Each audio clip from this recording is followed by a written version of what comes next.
అలాగా మాకు రెస్టారెంట్లో ఆపారు. మేమైతే ఇంటి నుంచి తెచ్చుకున్న స్నాక్స్ తిన్నాము, ఏం కొనుక్కోలేదు. ఇంకా లాస్ట్కి అయితే ఒక కాఫీ కొనుక్కొని తాగేసాము.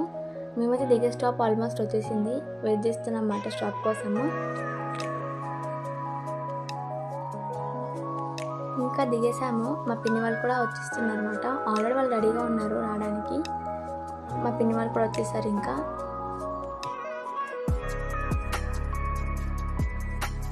ఇంకా లగేజ్ అంతా డిక్కీలో పెట్టేసుకొని మేము కూడా స్టార్ట్ అయిపోయాము. మేము దిగేసరికి అయితే ఆల్మోస్ట్ 3 అయిపోయింది.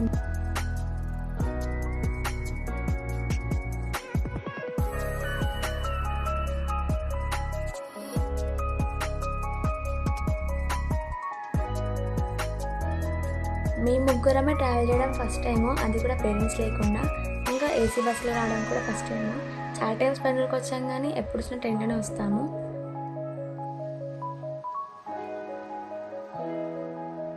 ఇంకా మా తమ్ముడైతే అప్పటి వరకు వెయిట్ చేసి అప్పుడు పడుకున్నాడంట. ఇంకా డిస్టర్బ్ చేయొద్దని చెప్పి జస్ట్ వీడియో తీసుకొచ్చేసాను.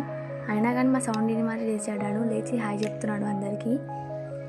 ఇంటికి వచ్చేటప్పటికి మిడ్ నైట్ అయిపోయింది కాబట్టి అందరం టైర్డ్ అయిపోయాము. ఇంకా పడుకున్నాము. That's for today. Take care.